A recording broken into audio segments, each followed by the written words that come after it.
make sure that I'm being, for everybody I know is very busy today. So welcome to the Budget Committee for February 16th.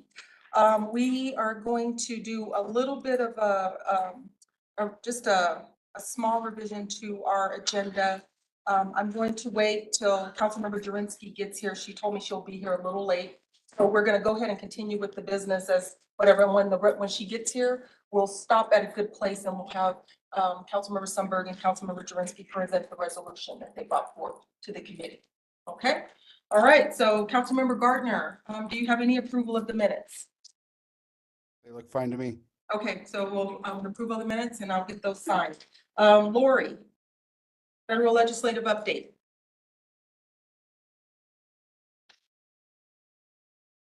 You're muted. The problem when you do Zooms, Teams, and write in this all one day. So sorry about that. Forgot the mutants. It's been a crazy couple weeks here in DC.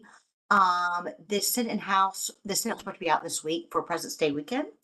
But after failing to pass the border security / supplemental appropriations bill last week, they came back on Super Bowl Sunday, much to their chagrin, to pass $95 billion for Ukraine and Israel on Monday morning. Then they have recessed. The House came back in for the impeachment vote of DHS Secretary Mayorkas after they failed to get the votes last week. Congressman Scalise was out on extended leave due to cancer treatment. He was able to come back and they got the votes to get that done on Tuesday. And then they left. There's 12 days left to the first continuing resolution end for the first package of the 4 appropriation bills. I was on the Hill all week and they are working on appropriation bills. They're coming in this weekend to get the text done. The Speaker, Johnson, very much wants to get over the finish line. He's working with the Republican and Democratic appropriators to see if he has the votes. I'm hopeful that he can get something done before March 1st. But it does look like everyone is trying to work together. It's just if he can get enough Democratic votes. But I do feel more positive about getting a bill, especially with our direct spending requests included in there before the government deadline of March 1st. So they're out for 2 weeks. They're going to come back, and the Senate is unclear. They may have to take up the trial for DHS Secretary Mayorkas. We'll see what their schedule's going to be for that. And then they're going to start holding budget hearings with the administrative agency heads to discuss their budget request. The State of the Union is March 12th, and the president's budget will be released around there as well, which I will flag for Liz.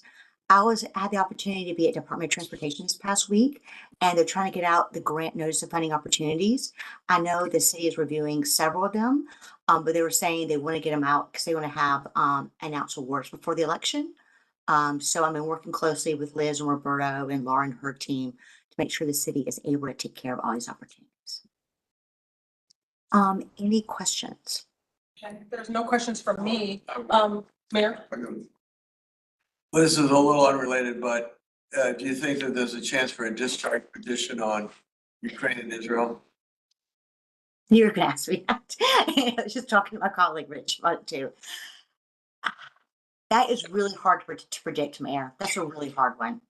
I don't know if you just saw about an hour ago, there's a group of bipartisan, 6 Republicans, moderate Republicans and moderate Democrats issued another border security supplemental bill. They released their details about an hour ago. I don't know. The speaker has not commented on that yet. It's really hard for me to predict right now. There was a tough meeting yesterday between the Freedom Caucus and the speaker, I heard, and the appropriators. It was really tough because the speaker really very much would reiterate he doesn't want the government to shut down. It was just a tough time. So with all this tension right now, I think he can get approached through. I'm just not sure if they're going to be able to get this through. It's really hard. I think when they're 100% sure, when the president's 100% sure he can't get this done, he may take some actions on the migrant issues, but we'll have to see. Okay, thank you, Sorry, Lori. I have a definite answer for you, Mayor. Councilmember Gardner, do you have any questions for Lori? No questions. Okay. All right. Thank you so much, Lori. I appreciate it. I guess we'll be seeing you soon. Yes, looking forward to that. I'll stay on because I need to talk about community directed spending while Trump. Okay, thank you. So Liz, you're gonna give us the update on the FY 25 congressionally directed spending request. Yes, so the city has identified 4 projects that we could bring forward for congressionally directed spending for fiscal year 2025. 1 project from APV, 4 for our transportation and roadway related projects. Just to note, it's not a guarantee we'll get this funding. Staff is going to work really hard in order for our ask to be incorporated into fiscal year 25 appropriation spending. But these are the projects we would like approval to seek out spending for. Happy to go through a quick overview of each project and then take any questions at the end. Okay, why don't you go? Yes, do so. So the first one would be a mobile command vehicle for increased community safety. So the vehicle is designed for investigative work to enhance law enforcement capabilities by improving accessibility, efficiency, communication, and community engagement. The CDS request would be $843,000. And the project timeline is about 20 to 22 months. So any questions on that, we can hopefully answer now. You are briefing materials in the packet, which are on page 16. There's no questions for me. Councilmember Gardner? No question. Okay, Next project is the Havana Street Corridor Multimodal Improvements. The Havana Street Corridor study was adopted by City Council in 2023. So this would create a corridor-wide transportation land use and visioning study, and this would promote active pedestrian, bicycle, and transit-friendly places and safe and convenient travel along Havana Street corridor. Significant improvements were identified in this, including sidewalk widening, foot stop improvements, illumination, and lighting. The CDS request for this project is $2 million. Councilmember Gardner, do you have any questions on that? No questions. Going on to the next page, page 17, the Peoria Bridge replacement over Sand Creek. So this would be the reconstruction of a functionally obsolete and technically deficient bridge over Sand Creek. This replaces a vital piece of aging infrastructure and also improves the street in and of itself by eliminating bottlenecks. This is also a key corridor connecting the medical campus. The CDS request would be $3 million for utility relocation, mobilization, lighting, and construction management. Okay, Councilmember, we have Councilmember Jurinsky here. Do you have any questions on that one? And Councilmember Gardner? Congressional directed spending requests. No. Okay, Councilmember Gardner? No. Okay, Then we will have Box Elder Creek roadway improvements. So this project will reconstruct the now closed flood damaged 56th Avenue and Hudson Road, which is in the vicinity of Box Elder Creek. This is imperative to the city as it provides continued and reliable access along 56th Avenue and Hudson Road, which is also critical to several key facilities and destinations along that roadway.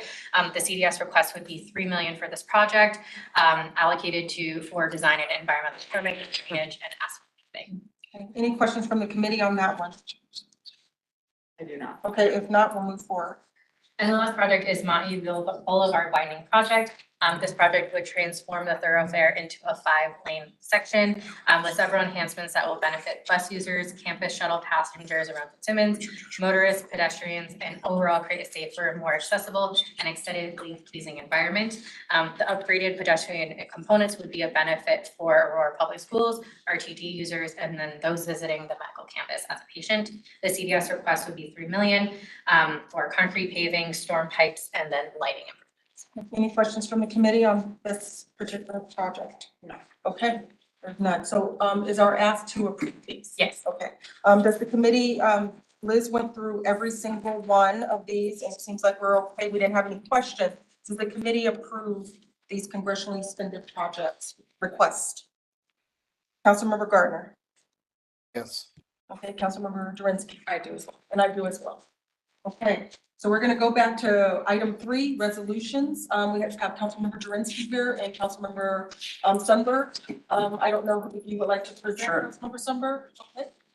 I see us here today as fighting for our city.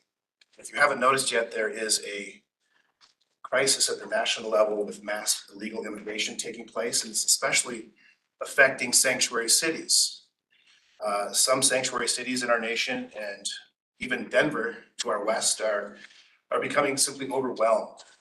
And I don't believe it's sustainable what they're facing.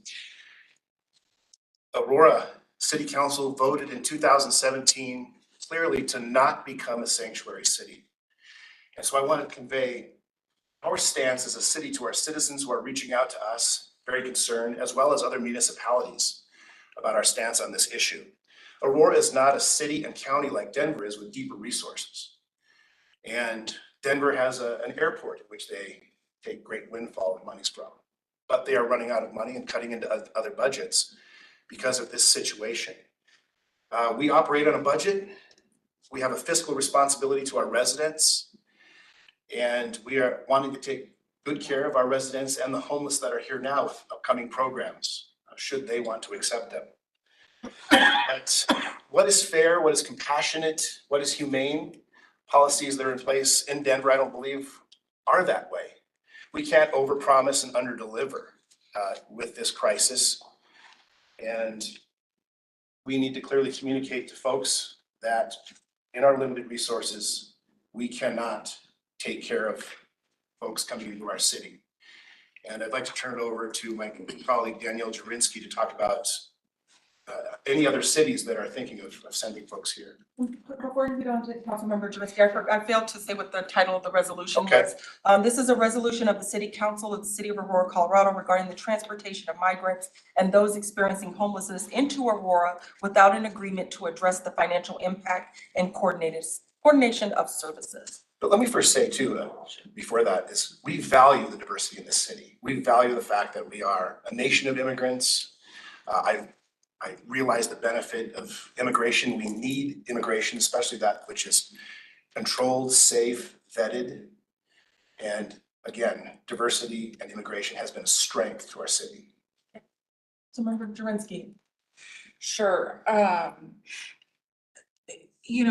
First of all, I want to refute something that has come out in the media that somehow this resolution means that we are no longer going to take care of our homeless veterans, but we're somehow not going to take care of our veterans at all. I find that claim to be absolutely asinine. We have talked for well over 2 years now about putting a plan together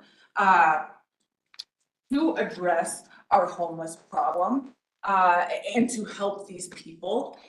We just approved the purchase of the old Crown Plaza Hotel to have a homeless navigation campus.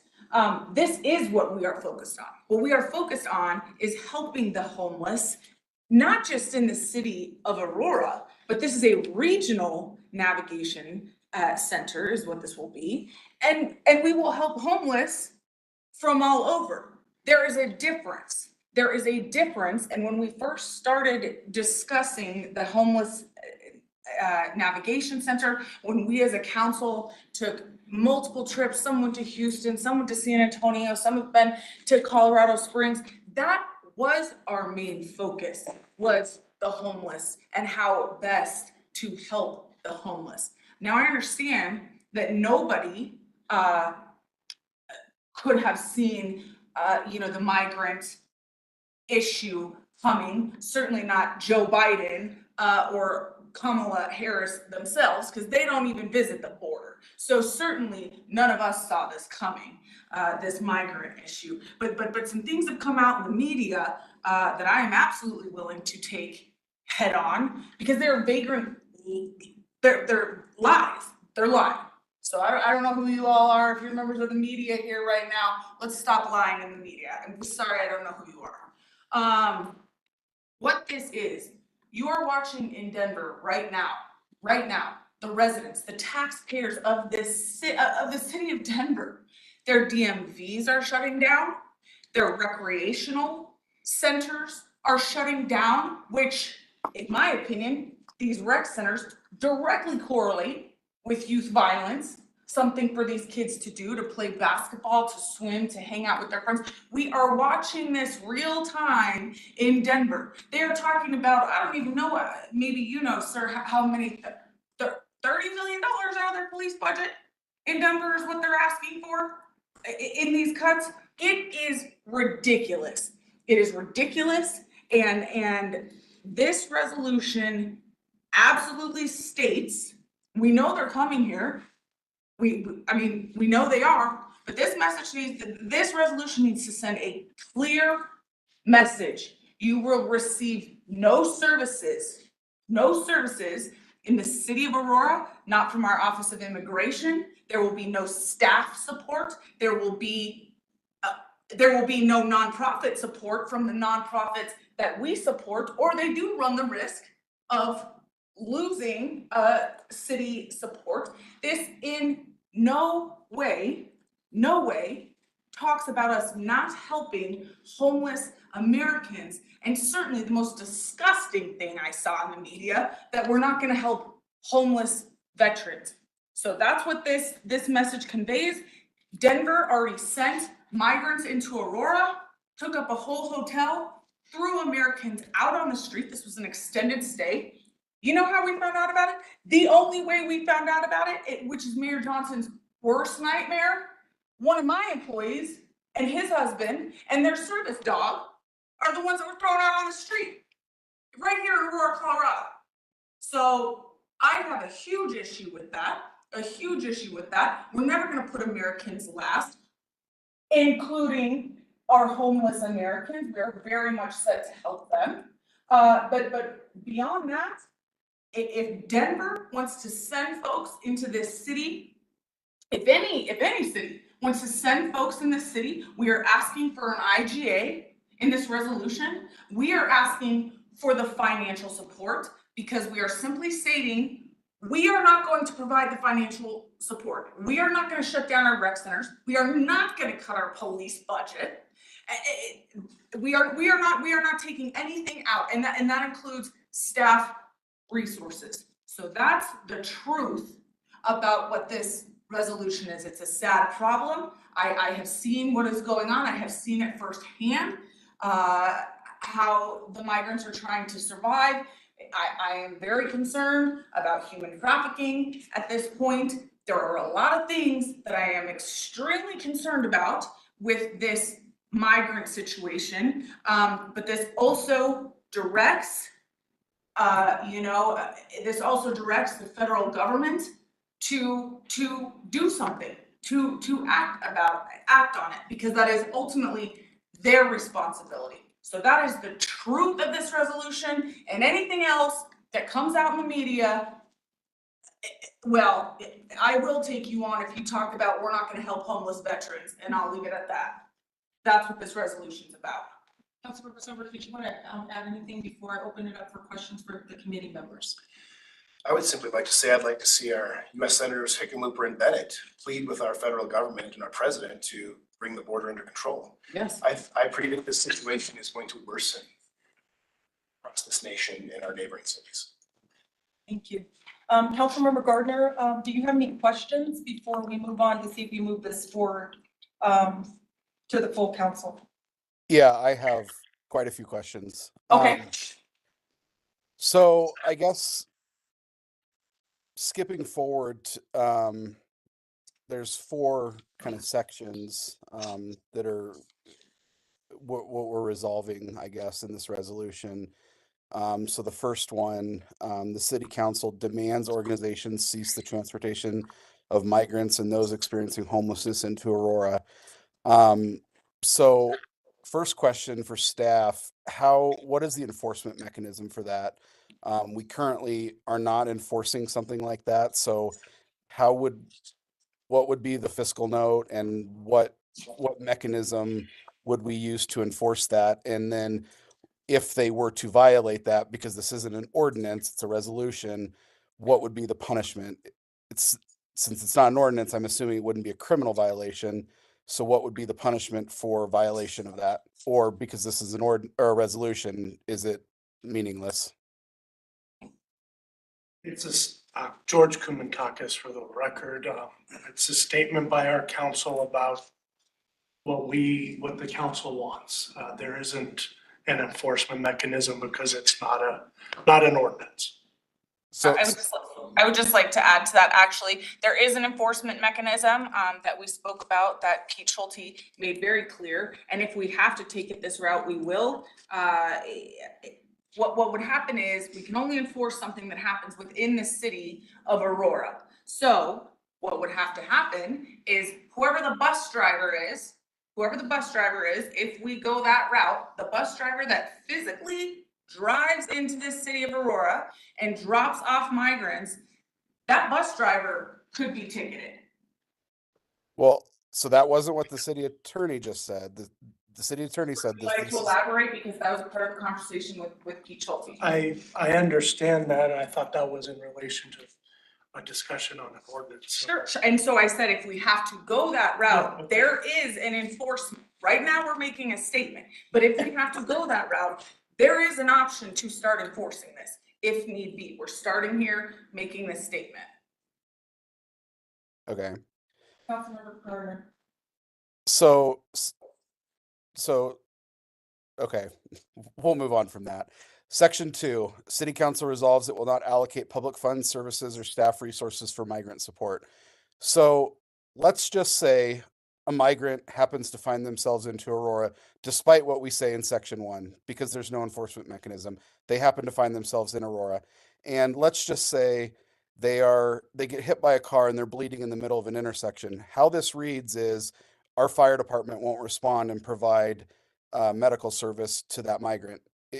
That is a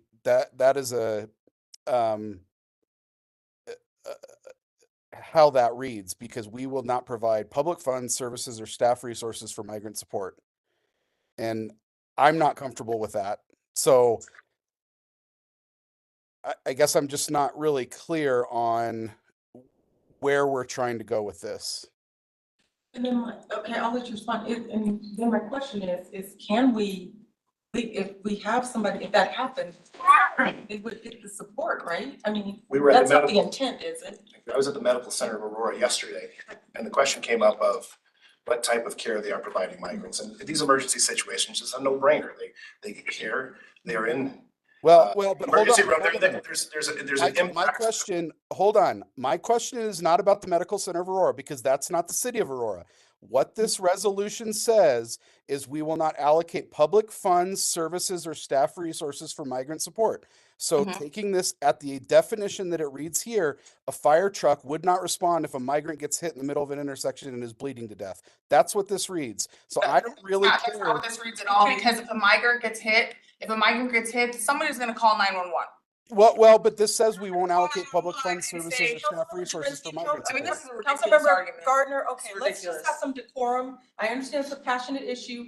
Councilmember Gardner, go ahead and be clear with your statement. Councilmember, just wait just a second. He was clear. I Okay, would like to answer. but let him continue. Go ahead. Okay, Councilmember Gardner. Go. So my point is, we are making, so we're putting a statement in here that says we will never do something, but in fact there are situations where we will do something, and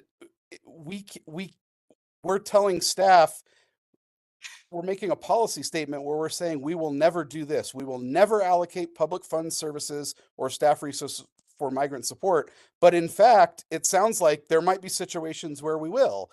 So that sends a mixed message to staff. And what are they supposed to do? So if somebody calls 911, is the fire department supposed to check the immigration status of somebody before they provide life-saving medical care? I mean, I know that sounds ridiculous, but reading this and taking it to where the extremes of where it could go, that's what this reads.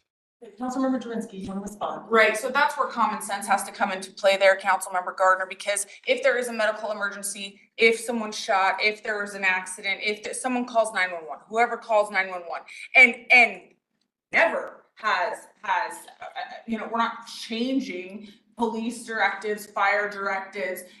When they come up, if someone's bleeding, if someone's in a car accident, if someone's unconscious and can't even speak, of course, they're not going to say, excuse me, are you a migrant? They're not gonna check their immigration status. Like, that's a pretty far-fetched argument to make. That's pretty far reaching. Of course, if there's an accident, if there's an emergency, if they can't even speak, they're unconscious or whatever, of course they are going to, they're going to do what their job currently is. This is, we're not gonna do any more than that. That's it. That's it. But that's a ridiculous argument to think that we're gonna leave somebody, a firefighter's just gonna leave somebody out there bleeding who's unconscious because they can't verify their immigration status. That's pretty far reaching. Councilmember Gardner, move on to the next, or you want to? Yeah, that's the resolution doesn't say unless common sense dictates we should provide or allocate public funds, but that's neither here nor there. We'll move on. Okay. Section 3. We just went through this when a resolution was brought forward in support of Israel, or as in the context of the Israel-Palestine dispute.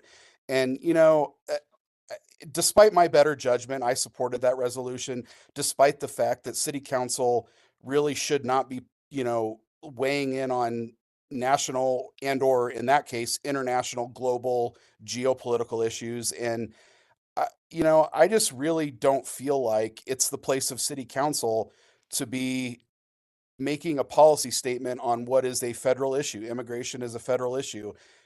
We already have a resolution outstanding that's referenced in Section 4 stating we are not a sanctuary city. Nothing in this is changing that. That's not going away. I'm not really comfortable, wading into what again is a federal issue. It's already on record by the sponsors saying that immigration is a federal issue. And despite my better judgment of supporting that last resolution that turned into a circus for no reason because it's not the purview of City Council, here we go again, wading into an issue that is not within the purview of local government. And, I understand that these national or international issues have found themselves into local government, but I think it's the onus is on us to push back and not allow those issues, not allow them to take over our debates. We have the ability to, when items are in front of us, to make decisions. We're going to fund this. We're not going to fund that. We are, going to accept this migrant shelter. We're not going to accept that. We're going to fund this homeless shelter. We're not going to accept that homeless shelter. The Regional Navigation Center, it is literally regional by definition because we are accepting state money. We are literally going to be taking in homeless people from other cities. And so for several different reasons, I'm not in support of this resolution. I know it's going to move forward. I know it's probably going to pass. But there's quite a few issues in this. And so I'll stop there, but I'm not going to be in support of it. Councilmember Jurinsky, Councilmember Yeah. Songbird, did you want to respond? Yeah, I'm actually happy to strike every single thing in this resolution that talks about the federal government, because the point of this is to address our surrounding cities that we already know have bust migrants in and thrown Americans out on the street. And quite frankly, we know the federal government is gonna do nothing anyways. So I'm actually happy to strike every single thing in this resolution that talks about the federal government. Councilmember Songbird, did you want to? This is my first Pfizer meeting. Thanks for having me. You guys just look at state issues and county and No, we city, look at federal. so. We have federal lobbyists. Yeah. Okay, so I'm wondering if you're on the Pfizer committee, you're gonna state a position on federal issues, Councilmember Gardner, but thank you for your input. It's well taken. Mayor, did you have something before we move forward? No, does Councilmember Jurinsky want to do it? Just a minute, Councilmember Coombs. And Councilmember Coombs, this is for questions, not for opinions, questions. So I want to be specific on that if you have a question. Now, Mayor. Oh, I just want to go back to Councilmember Jurinsky's comments. Councilmember Jurinsky, did you want to offer an amendment to the resolution? I mean, I could care less about anything talking about the federal government. Councilmember Sundberg, if you would like it to remain, I will support that. Okay, I could too. Seems logical to me as it is, but And we can leave it as again, this is a crisis, right? This could deeply impact our city and surrounding areas much more severely going into the future. It's a crisis. Well, I guess the but I'm open. question, okay, well, we gotta move on with the city business that we have to do. So what I need to know is if you guys wanna make amendments, then you can do so. But I mean, this is not the work session. I would say let's vote on it as is, and we can have further conversation in study session. If we need to make amendments at that time, we'll make them in the study session. Okay, all right. Councilmember Coombs. Yes, so I just had a question about kind of definitions. Basically, in the introduction, Councilmember Sundberg had mentioned illegal immigration. So I'm wondering if this resolution impacts services that are provided to individuals who have temporary protected status, individuals who have refugee or asylee status already adjudicated or are in that process, and also if it impacts people already in the city of Aurora with TPS or other statuses. We would not want that. Okay. No. Did you hear what Councilmember Sundberg said? Councilmember Coombs? You said you don't want that, so can you We would- clarify what that is? We would not want happening to those individuals what you just described. Okay, thank you. Okay. Okay, so let's go ahead. There's no more, I think there's some, Hold on. There's a big problem. oh, with there's, that. yeah. Let me clarify. And I just take it back. Let me clarify. Yeah. Okay, go ahead, Councilmember Sundberg. So. Yeah. If I could just, so. Well, Mayor, do you let me- wanna let me say- just say please? that, there is an issue with, what is occurring at the border right now is that individuals are crossing illegally, getting arrested, getting processed, getting a court date that's way out, and then being released into the country. So technically, they're legally here in the country. But and that's the majority of those that Denver's dealing with, and we're getting spillover now. So so the whole issue of legal status, I wouldn't qualify that in one category or another. Okay, all right, Mayor, so thank you, Mayor, for that clarification. We're gonna go ahead and take a vote on moving this forward to the full council. And if it does move forward, then we will there could be further amendments, Yeah. further clarifications, and there could be hashed out to the full council when if this gets moved forward. If I could just. Yes, Mayor. So the issue is if there is an organized effort by a surrounding jurisdiction to put individuals here, either migrants or homeless individuals, that there needs to be an agreement with the city of Aurora, an intergovernmental agreement, so that so that it helps us with our operating costs, should we arrive at an intergovernmental agreement. And one of the problems we're gonna have prospectively with a regional center for dealing with homelessness is that there is no agreement. There was an agreement for the capital part of it in terms of the purchase of the hotel and the renovation costs.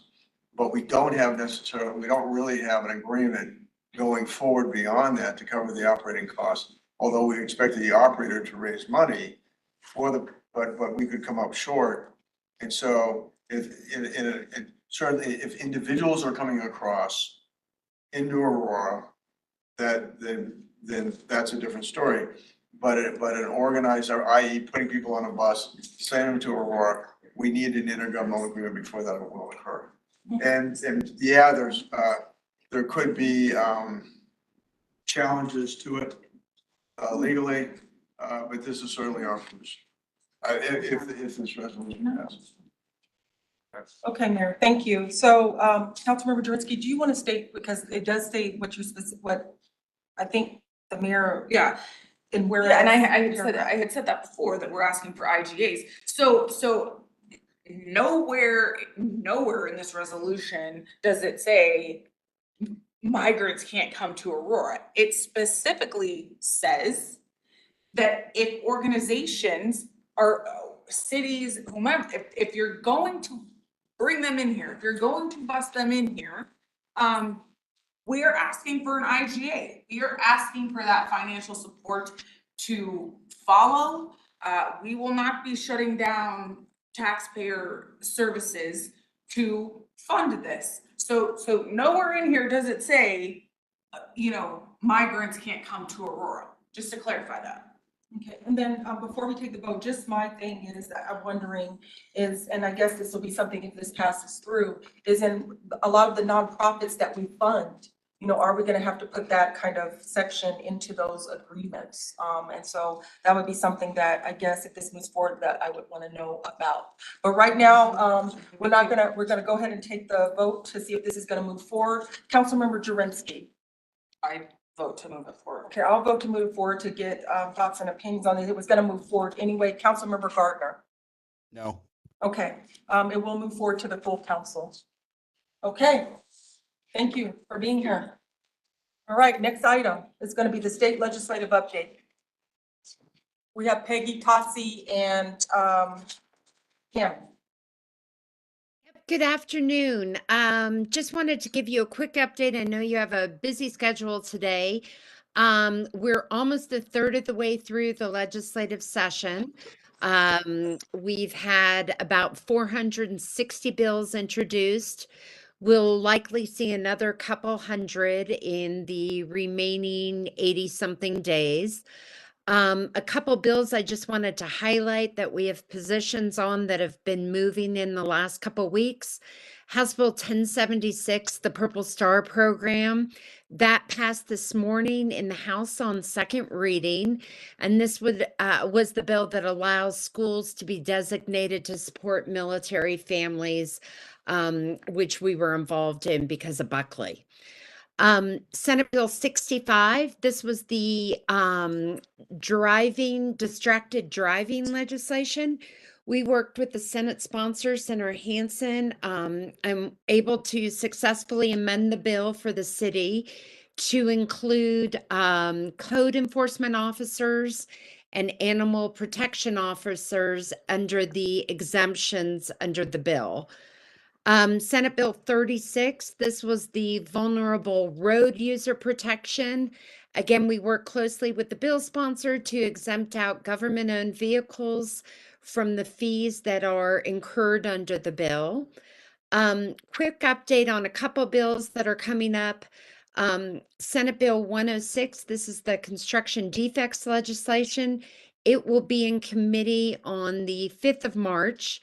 And as we talked about before, the bill has been introduced and includes a right to remedy, negligence per se, which requires that there be an actual defect, not just an administrative defect. This was the example where I used 10.5 inches where code actually requires 12 inches in between nails.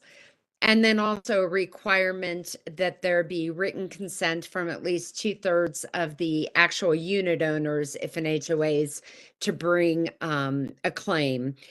And then under House Bill 1152, this is the accessory dwelling units bill. We are meeting next week with the governor's office to go through our concerns with the legislation, including some of the fee waiver issues and reduction in fees required under the bill. So hoping to have a productive meeting with them and explain the concerns that the city has brought forward. So those are some of the big issues that are out there right now. More to come, but just wanted to give you that brief update. Okay, thank you so much, Peggy. I appreciate it. Tatsi and Kimmy.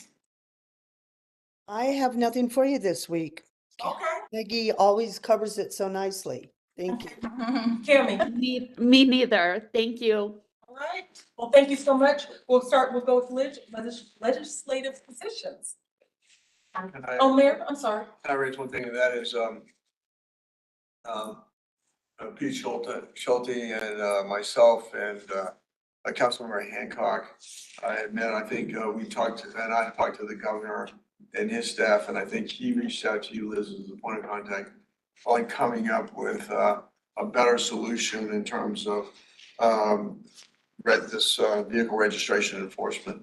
And so, I think what's gonna occur is that we're gonna hopefully have, I think, I'm trying to remember the name of the legislator that's, his neighbor, is Pete's neighbor. So either that person or, State Senator Buckner we're gonna ask them to pull a bill title just to start the drafting, so it doesn't count against their 5. I think there's concern about that among legislators, but I don't think they've changed the rules since I've been there. And so it was, you can pull as many bullet titles as you want, it's the question of introduction of the legislation. And so, and then,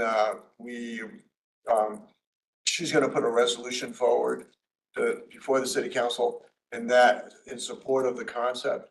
And so that will give the ability to engage our lobbyists, the ability to our resources as a city to go to work before the legislation. But so I just want to give you a heads up on that, where we are right now. Thank you, Mayor. That's good to know. So you do have potential sponsors for this bill, possibly? Not yet. Not yet, okay. So, but I think, and I get that, the city hasn't taken a position with the shed, and so I think that resolution going forward, I think we should have hopefully, George, this is not, you're not working on this one. Okay. Hopefully. But a resolution will be coming forward full Coming time. forward as soon as we can get it done. Okay, thank you, Mayor, for that update. Yeah. Okay, Liz. Okay, so there are several other bills that we have introduced today. And then just a quick note on the mayor's thing. The vehicle registration is actually one of the city's 2024 priorities that was approved by city council. So the what? Part of the 2024 legislative priorities that was approved by city council to work on the vehicle registration. Okay, so we're good to go on that. Well, Yep. they're gone. Our lobbyists are. They're gone. That's information. yeah. Okay. So, okay, moving forward, we have several pieces of legislation for support. First one is House Bill 241162, penalty for theft of firearms. This bill would remove firearms from the value of the item stolen. So instead, it would just make it a separate felony, irregardless of how valuable the firearm was. So this does, staff does recommend a support position for this. The goal of legislation is similar to other public safety interests that the city is interested in. Councilmember Jurinsky, Councilmember Gardner, do you have any questions, and do you support the staff position of support? I feel much like this, like when they brought forward the fentanyl bill last year, I don't think this is strong enough. I think this is the exact reason why guns get into the hands of wrong people, but yet society wants to constantly punish lawful gun owners. I would like to see that high. I mean, a class 6 felony, that's gonna be, 6 months probation. So I would like to see that stronger. But I'm happy to support if my colleagues want to. I mean, do you have any proposed, I Deputy guess Chief, one can you- amendment would be, do you have like a possible amendment to it what? would potentially be an amendment that's added to the PALPO. So the first theft is at least a felony. They're convicted of a felony. Then if they're contacted with a firearm, whether or not it was a stolen firearm or not, then that's going to automatically put in the PALPO, possession of weapon by period. That's at least something.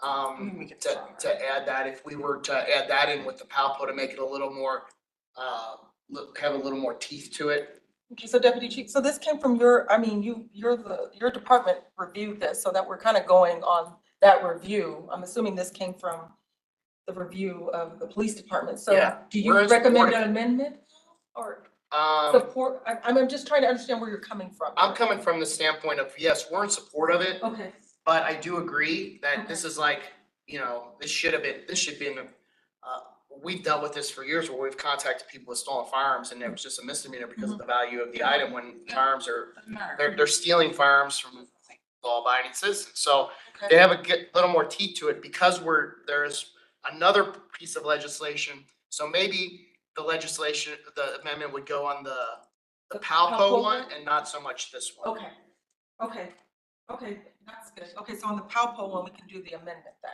Yeah, Okay. to add the theft of a firearm Okay, be, okay. Start, yeah. be a, predicate offense Okay. for the Palpo charge. Okay, okay, that's an agreeable to me. Councilmember Gardner, do you support I didn't hear your response. Yeah, I'm fine with that. Okay, and I support as well, so we'll move that one forward with support, Liz. Okay. If I may, But I do want to, one second, I do want to, on the Palpo one, I do want to maybe do that amendment. Yeah, And absolutely. then- I have it written down. Okay. Once we Yeah. get to that, I will bring that up Okay. as well. And then Judge Day, I are you apologize. jump to the Palpo one? No, I am going in order of how they're written in the document. Okay, so you can get to the Palpo. I will get Okay. to it. And Judge Day, I'll recognize you when you Okay. get there. Okay, go ahead. So next bill is Senate Bill 24035, strengthening enforcement of human trafficking. So this would just strengthen and make the statute of limitations expanded and strengthen the penalties for this. Staff is recommending a support position as it does strengthen penalties and sentencing for those that perpetuate human trafficking. And the city issued a proclamation in January of 2024 for Human Trafficking Awareness and Prevention Month, and this fits into that action with City Council. Okay, Councilmember Gardner, Councilmember Jurinsky, do you support the staff position?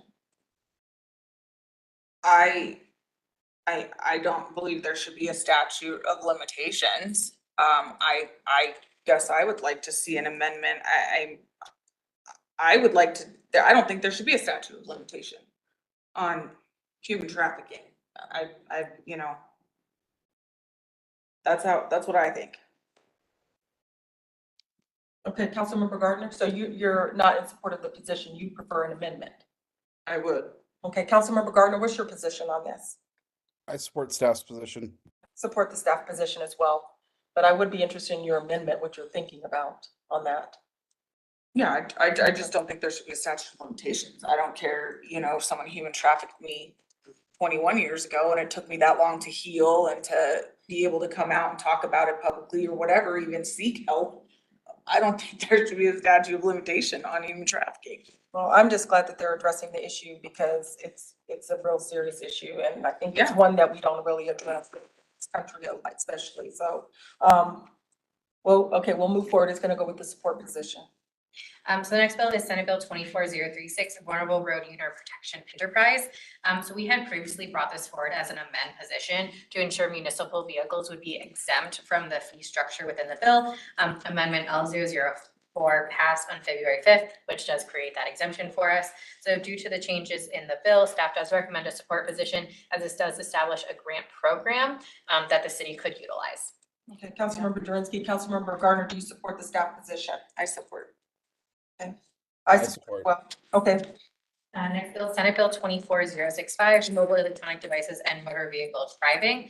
This is also another bill that staff had recommended an amend position on that we would like to now recommend a support position. Amendment L001 was approved unanimously on February 12th, which added code enforcement and animal protection officers to the list of exemptions in the bill. So staff is confident that this satisfies the amendment request and would like to recommend a support position because the city did get what we asked for. yeah, Councilmember Jurinsky, Councilmember Gardner, do you support the staff position, and do you have any questions? I support. I support as well, I support. okay? Next bill is Senate Bill 24106, right to remedy construction defects. This legislation has been worked on by several people, including people at Metro Mayor's Caucus and the other homeowner associations. This would establish procedures for bringing lawsuit forward for a construction defects claim. This is part of the 2024 city legislative priorities and part of our housing strategy. We believe this would encourage more development of affordable housing and condos and townhomes. Staff recommends a support position. Councilmember Jurinsky, Councilmember Gardner, do you support staff position? I support. I support, I support. okay? Okay, and then Senate Bill 24107, weapons possessions, previous offender crimes. This is the PALPO legislation. Obviously, this is also one of our 2024 priorities with the amendment to add in firearms to this as well. The recommended position would be amend to add that in. The original staff recommendation was to support. Okay, and then Judge Day, you wanted to speak on this? I only wanted to point out that bill's already been set at Senate Judiciary on the 28th. Okay, And so if there, just to give everybody an idea, It's Rep. Evans in the House, Senator Gardner in the Senate. If there was the need to propose additional amendments to the bill, the suggestion would be that it be done before the 28th, that stakeholding for the 28th before it goes to committee. Okay, so would that be something we can do to get to the sponsors, or let our lobbyists get to the sponsors about our amendment? Yes. Do we want to still take the amend position for the amendment or support while we can still seek out that particular amendment to the bill? If we can support, if we could seek out that amendment to the position. Yeah, I think it needs to happen. But it does, if we could really make sure that we know that we really want to seek this amend position, I really want that to be stated. Okay. So, Because I don't think theft is a predicate under the PALPO. That's one that's not in there, so the possession of a stolen firearm making that a felony would then, because that kind of falls under the theft umbrella, we would want that to be added as a predicate, so. Yes. and if, Chief Hildebrandt, do you testify? Do you go down and testify at the Capitol? I haven't, but If there's a need, yes, I can you have reached out to The only him? reason I do recommend support over amend is that this is two Republicans leading the bill. Yeah. So it might be better for us to support the bill and then Right, but seek if we could amendments. propose the amendment, Absolutely, yes. that would be, I would. Well, Liz, is it going anywhere? It is part of our priorities, so it is something that the city would still like to support. Republicans on it, is it going? Yeah, Okay, if you need me to speak. okay, I'm just putting that out there Yeah, right now, so if that's the case, fine. I'm fine with you doing that. Okay, thank you. Councilmember Gardner, do you support the position of support, but we want to provide the amendment to this, to the sponsors? That's fine. Okay, and I support that, what we just stated. So, So that's what I have as an opposed, House Bill 24-1168, equal access to public meetings. This bill will require state and local public bodies to ensure accessibility requirements implemented by July 1st, 2025. We have a lot of more information in the position recommendation, but we have several concerns about providing video conferencing options, that it might limit where we would be able to hold meetings, the impact of how many city council and committee meetings would be impacted by this, which is all of the 31 city boards and commissions would have to have this. We have several other reasons, including the requirements in this bill are above and beyond what is practical. The bill written, it would be a challenge to implement if you did not have reliable broadband or internet access.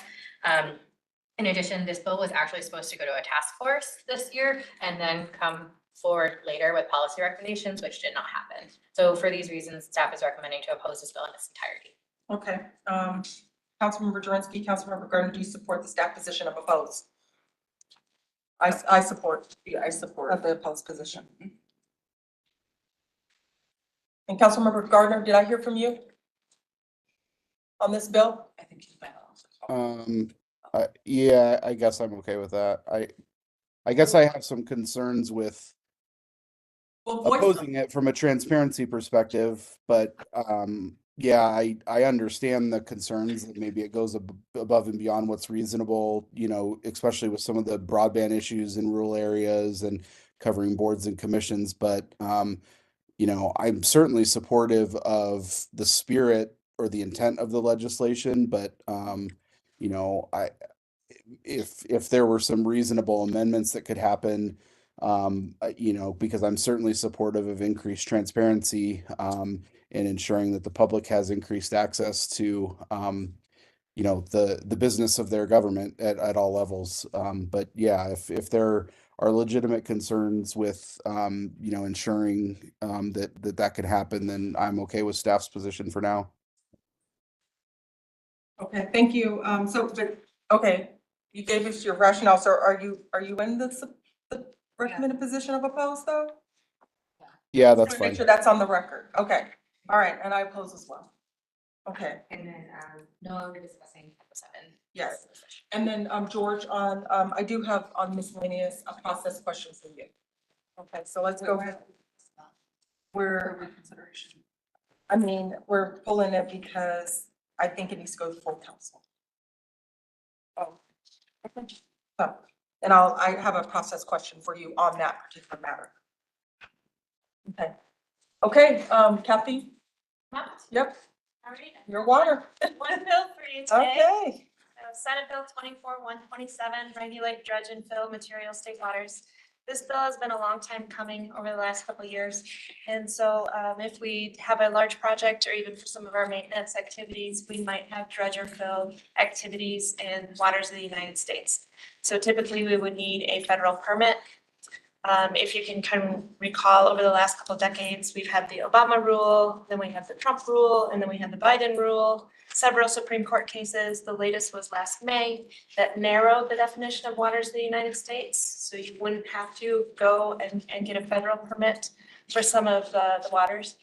And so stakeholders came together throughout the state and everybody seems to be in consensus that we should have protection of wetlands and streams akin to what was pre-2015. That's what they're calling the status quo. So that's what this legislation does. It tries to keep that status quo for pre-Sackett. And so if you don't need a federal permit, but you would be in these pre-Sackett gap waters, you would get a state permit. And so a new program is going to need to be authorized and stood up. Senate Bill 24-127 has had input from the regulated community. This has the backing of a large consortium of the regulated community. There is going to be a competing bill that the state is developing. And so we would like to support this version of the bill because it provides us the clarity. It provides a good pathway forward to get these permits. It protects those state waters that we would like protected as well.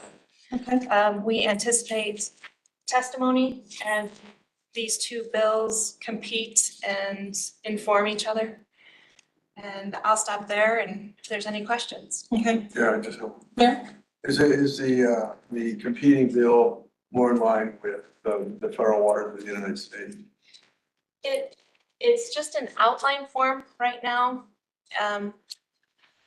We are pleased to see that part of the outline actually grabbed language from Senate Bill 127, but then it added on to kind of give room to expand beyond Senate Bill 127, but I haven't seen a draft yet. Sure.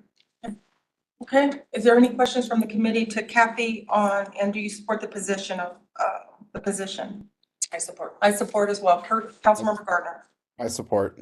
Okay, Thank you. thank you so much. Just a real quick, just kind of going around, Judge Day, do you have anything you want to speak upon? Okay, Chief, nothing? Okay, all right, just a question for you, George. Because now we don't meet every week. So during the legislative session, you know, we used to get an update of the advisory committee positions.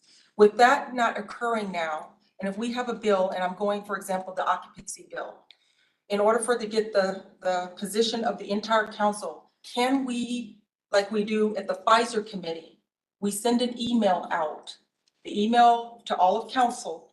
I'm just saying, if it's something, if this bill is coming prior to the 26th, which is our next meeting, which this will be brought up again, can we get an email out to all of council responding to Liz only, and then do more of a formal voting at the study session? And the reason why I'm bringing this forward is because there may be some other bills, but with us not meeting every week, there is a little bit of a challenge. So I just wanted to ask you from a procedural, can that be something that I could decide as the chair on this body to do that, especially on bills that where their decision is not really unanimous in any way? The problem always when you have an email chain and there's more than three or more than Okay. two council members, is Okay, you get into the jeopardy of having a meeting. okay, So if you want to do it formally, I'd want to obviously look at the requirements to make sure I'm remembering correctly, but so I think we would have to notice a meeting. okay, well, okay, I guess, so the reason we could do it at Pfizer is because we're 3 members. Well, but you've noticed this meeting. Oh, so okay, That's okay. why this meeting's publicly noticed. I guess So I'm, Public knows. I guess I'm just trying to figure out a way to deal with, like we're having with this Yeah. bill. Peggy, just one question, let me just ask Peggy. Hey Peggy, can you tell me, do you have an idea of when House Bill 24-1007 is going to the Housing Committee? Is it coming prior to the 26th or after? Do you have an idea of when that's scheduled? I believe it will be after, but let me look while you are talking. Okay. I have it up, Peggy. It's scheduled March 12th. Oh, okay. I guess still, is there something that maybe you could just look into? I will. Just I to will for see based on how we're scheduled now? Is on, we might have to do a special meeting maybe. I think on certain legislation, because everything is moving fast and because it is important that our position, that we may need to do that. Well, and I'm thinking also with the council rules that you know, a council member could use their prerogative and just send it directly to a council meeting and not, but I'll look. Okay, could you just do that? Okay, so for this one, the occupancy one, I think we're in good shape. Mayor, I know you wanted to, and so since that's coming March 12th, but I do want to think we need to put something in place for Makes sense. for certain circumstances. So that's just something I want, if you could look into and we can discuss. Right. Okay, Councilmember Jurinsky, do you have a question or did you want to ask a question? No, we're good. Councilmember Gardner, are you good? Okay, so if there's no other miscellaneous matters for consideration, our next meeting will be all virtual March 1st, 2024. So thank you, everybody. Yeah. Thanks. Enjoy your.